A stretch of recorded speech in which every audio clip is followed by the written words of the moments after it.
अभी आपके आने से पहले हम डिस्कस सिर्फ ये कर रहे थे कि इमरान खान कल कह रहे थे कि मुझे -1 करना है, मैं -1 होने को तैयार हूं। अब इतनी स्टेटमेंट को अगर लें तो हम तो इसको यूं देखते हैं कि जैसे ये दायरों के अंदर चल रहा है मुल्क। मतलब ये वही एक सर्कल है जो पहले किसी को -1 करने की कोशिश, फिर दूसरे को करने की, फिर तीसरे को करने की। ये लास्ट वन तो नहीं होगा, ये खत्म तो नहीं होगा। तो सियासतदान ऐसे मामलात में साथ क्यों देते हैं सर? बहुत शुक्रिया जी। देखिए, -1 फार्मूला जो है ये हमारे पे तो भुट्टो साहब से अप्लाई होना शुरू हुआ, फिर बेगम नुसरत भुट्टो साहिबा को, फिर बीबी शहीद को, फिर आसिफ अली जरदारी साहब को। हम तो ये पुराना सुनते आ रहे हैं और जो सियासतदान है वो कभी भी माइनस नहीं होता। अब अगर आप एक चीज को गलत जगह फिट कर दें और वहां से रिजल्ट आप चाहें कि ये रिजल्ट बेहतर आएंगे, तो वो मेरा नहीं ख्याल के उसमें कोई खातिर खा कामयाबी होगी।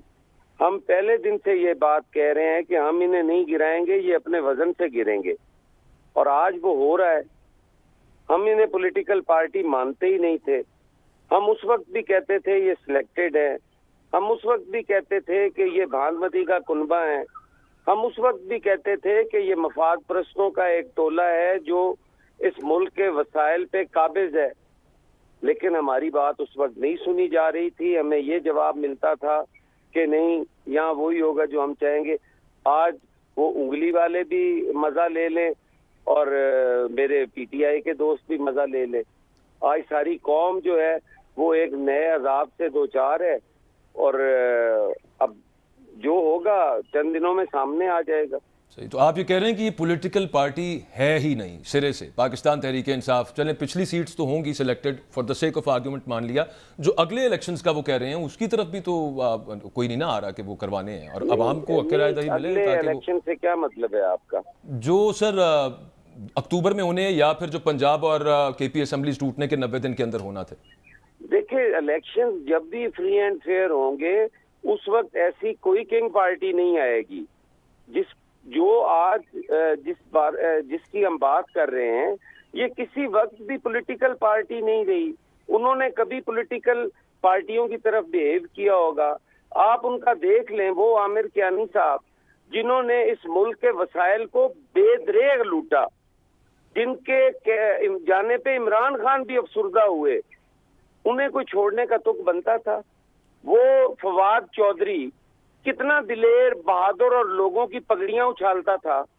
किस तरह उसने दौड़ लगाई? क्या कोई सियासी कारकुन इस तरह की दौड़े लगाता है?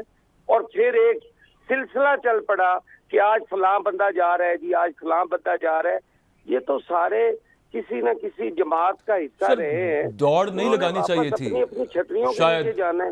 शायद दौड़ नहीं लगानी चाहिए थी। लेकिन क्या पुलिस का रवैया दुरुस्त है कि अदालत हुक्म दे रही है रिहा करने का, यहाँ से अदालत के हुक्म पे कोई रिहा हो रहा है दोबारा पुलिस गिरफ्तार करके ले जाए? ये अदालत हुक्म देती है, रिहा कर दिया जाता है। जब उस बंदे का एक्ट ही पाकिस्तान की सलामती के खिलाफ होगा, जब वफाक पाकिस्तान के खिलाफ होगा, जब वो जलाओ घिराओ और बलवाई सियासत करेगा, तो फिर उसका क्या नतीजा होगा? आप जिना हाउस जला दे, आपको वेलकम कहा जाए। आप शोहदा की यादगारें जला दे, आपको कहा जाए कि आप पॉलिटिकल पार्टी हैं। आप कर्नल शेर खान का मुजस्मा गिरा दें, जिसको हिंदुस्तानी फौज सलूट करती रही, उसकी बहादुरी को, आप उसका पुतला तोड़ के नीचे फेंक दें। उसको तो कोई सपोर्ट नहीं कर रहा, वो तो बल्कि खुद अपने आप को डिस्टेंस कर रहे हैं ना हसन साहब। जहाज को जला दे, वो एक महज जहाज नहीं था, वो एक मोनूमेंट नहीं था जिसने 30 सेकंड के अंदर 6 इंडियन त्यारे गिरा दिए। आप उसको जला दें। किसका दिल खुश करने के लिए सारा कुछ हो रहा है? क्या ये पॉलिटिकल वर्कर्स इस तरह करते हैं? भाई ये वो है ही नहीं। इन्हें तो आप 70 की दिहाई के तनाजुर में देखें, फिर आपको पता चलेगा कि ये कौन है। हसन साहब, आपने जो बात की बिल्कुल दुरुस्त फरमाई है। मेरा आपसे सवाल है, बिलावल साहब के हवाले से मैं करना चाह रहा हूँ। मुझे बड़ी अच्छी तरह याद है, वो सिलेक्टेड प्राइम मिनिस्टर कहा करते थे इमरान खान को, और उन्होंने हमेशा कहा ये जो असेंबली है वो सिलेक्टेड है। तो एक तो सवाल है, सिलेक्टेड असेंबली का हिस्सा रहना, साल 2 साल उसको रूल करना, क्या पॉलिटिकली ये इखलाकी तौर पे जायज़ बात है? और दूसरी बात है कि मैंने अपने कानों से, क्योंकि मैं जर्नलिस्ट हूँ, मैंने बिलावल साहब को 5-6 दफ़ा सुना था कि हम चाह रहे हैं कि ये काम ख़त्म करें, अदम इत्मीनाद करें, फौरी इलेक्शन कराएं, फौरी इलेक्शन कराएं। इस पर आप क्या कहते हैं? मुझे आवाज़ से महसूस हो रहा है कि आप ताहिर मलिक साहब बात कर रहे हैं। जी हाँ, मेहरबानी, आपने पहचान लिया। तो मेरा आपसे सवाल है जी साहब, आपने सिर्फ बिलावल साहब को नहीं सुना, आपने बीबी शहीद को भी सुना है, जी जी, आपने भुट्टो साहब को भी सुना है, इसीलिए सवाल किया। पार्टी ने आज तक पार्लियामेंट को नहीं कहा कि ये रबड़ स्टैंप है या ये सिलेक्टेड है। हम उसमें बैठे हुए लोगों को तो क्रिटिसाइज कर सकते हैं, हम सवाल ही नहीं पैदा होता कि पार्लियामेंट को हम कहें। बिलावल साहब जो थे वो prime minister select Imran Khan को कहते थे, पार्लियामेंट से बाहर जाने पर तो उन्होंने अपनी ऑपोजिशन को मनाया। मौलाना फजल रहमान साहब को उन्होंने कहा कि हमने रिजाइन नहीं करने, हमने इस पार्लियामेंट का हिस्सा रहना है। उन्होंने PMLN को इस बात पे आमादा किया कि हमने इसका बायकॉट नहीं करना। इसी वजह से तो आज आप देख रहे हैं कि हमारी बात सच है कि जिन्होंने इस्तीफे किए वो आज उसका मजा ले रहे हैं।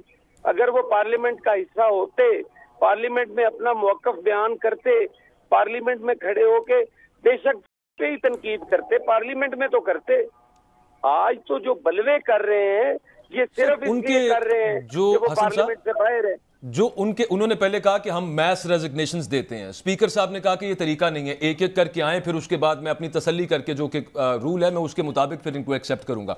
उन्होंने वापस जाने का फैसला किया, स्पीकर साहब ने सारे के सारे मैस कबूल कर लिए और उन्होंने कहा अब वो कानून तब्दील हो गया इन पर से और अब आने दे उसको। तो वापस तो यूं लगा कि जैसे स्पीकर साहब आने ही नहीं देना चाहते उनको पार्लियामेंट में। नहीं, ये नानी का वेड़ा तो नहीं है ना कि जिस वक्त दिल करे आप इस्तीफा दे दें, कानून तो एक ही है। दिल करे आप कहें जी मैं वापस आना चाहता हूँ। स्पीकर ने जब इस्तीफे मंजूर कर लिए, नोटिफिकेशन हो गया, वो डी नोटिफाई हो गए, तो अब दोबारा जाने का क्या तुक है?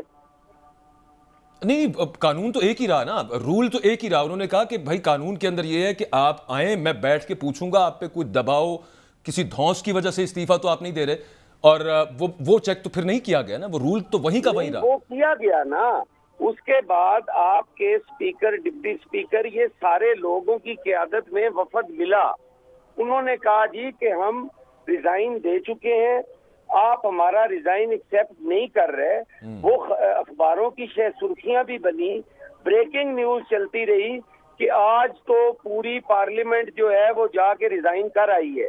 अगर अब भी हमारे इस्तीफे मंजूर नहीं होते तो फिर हमारे साथ ज्यादती हो रही है। साथ साथ तनख्वाहें भी ले रहे थे, इस्तीफे भी मंजूर करवाने की बातें कर रहे थे। स्पीकर साहब ने सर एक दिन बुलाया था। ये तो ख्याल उन्हें तब आया है जब पार्लियामेंट लॉजेस खाली करवाए गए। ये ख्याल तो उन्हें तब आया है जब उनकी तनख्वाह, पर्क्स एंड प्रिविलेजेस बंद हुए। उस वक्त तक तो वो मानते ही नहीं। बहरहाल हसन साहब, कानून तो अपनी जगह पे वो मौजूद रहा ना। आपका इस पे चले, आर्गुमेंट आ गया। मुझे एक चीज बताइए, अभी आजकल जो गिरफ्तारियां आप जिस तनाजुर में कह रहे हैं, जो बलवाई थे या दहशतगर्द थे या शरपसंद थे या सियासी कारकुन, जो भी आप उसको कह लें, लेकिन आम शहरी कोई घर पे ना मिले और पुलिस उसके घर पे जाए गिरफ्तारी के लिए, घर पे ना पाके पूरा घर तोड़कर आ जाए वहां से, किसी का जानवर वहां पे पेट्स हैं उनको गोलियां मार के आ जाए, तो ये किसी तौर जायज है इस तरह के मामला? वैसे मेरे नोटिस में ऐसी कोई चीज नहीं आई कि किसी के जानवर को गोली मारी हो या किसी का पता करने गए हो तो घर तोड़ के आ गए हो। मैं फुटेज चलवा देता हूं। हुआ भी हो, आपके नोटिस में होगा। गुजारिश सिर्फ इतनी है कि यहाँ पे सिर्फ हमें ये फर्क करना होगा कि जो सियासी कारकुन हैं, जो सियासी जद्दोजहद कर रहे हैं, उनके साथ तो सियासी अंदाज में निपटना चाहिए और उनके साथ उसी तरीके से हुकूमत को भी करना चाहिए आइन और कानून के मुताबिक। लेकिन जिन लोगों ने जिना हाउस जलाया, जिन लोगों ने शोहदा की यादगारें जलाई, जिन्होंने सरकारी इमलाक जलाई, जिन्होंने एम्बुलेंसेस तोड़ी, जिन्होंने हॉस्पिटल्स पे हमले किए, उनके साथ बलवाइयों वाला ही सलूक होना चाहिए। लेकिन सर, घरों में तोड़फोड़ और कानून के मुताबिक, बिल्कुल ठीक है, वो भी आइन से मावरा नहीं होना चाहिए। ये भी सर फरमा दे, आपकी पार्टी भी, जैसे मरियम नवाज साहिबा ने कहा कि जनाब मिलिट्री कोर्ट्स में तो नहीं चलना चाहिए, लेकिन अदालती निज़ाम का हाल भी तो देखें। मतलब 2 अदालतें लाहौर के अंदर बन जाए, एक पिंडी के अंदर बन जाए और मार्शल लॉ किया, कोर्ट मार्शल किया जाए शहरियों का। आप भी इसके हक में, आपकी पार्टी भी क्या? नहीं, ये तो आर्मी एक्ट 52 जो है ये अब तो नहीं बन रहा, ये तो पहले से मौजूद है। और उसमें अगर कोई फौजी इंस्टॉलेशन पे हमले करता है, कोई फौजी इमारतें जलाता है और फिर वो से ही उसका ताल्लुक होता है, उसको भी जाना चाहिए। हसन साहब, मैं बतौर पीपल्स पार्टी आपसे एक सवाल करना चाह रहा हूँ कि जुल्फ़िकार अली भुट्टो को तो उसको अब तो सियासी कत्ल कहा जा रहा है ना, वो उनको माइनस किया, मोहतरमा भी गई, वो भी माइनस हुई, मगर पीपल्स पार्टी माइनस नहीं हुई, विच इज़ ए फैक्ट। आज भी सिंध में बैठी है, पाकिस्तान की हुकूमत का हिस्सा है।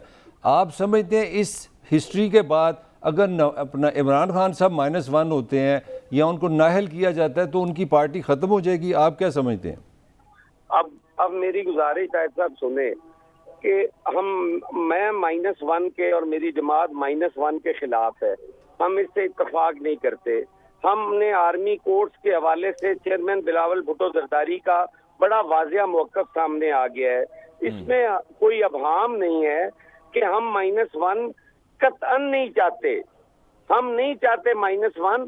अब अगर कोई टेरियन के केस में डिस्क्वालीफाई हो जाए, अब कोई फॉरेन फंडिंग के केस में डिस्क्वालीफाई हो जाए, अब कोई किसी इमारत पे जलाओ गिराओ में कोई डिस्क्वालीफाई हो जाए, उसमें पाकिस्तान पीपल्स पार्टी क्या कर सकती है?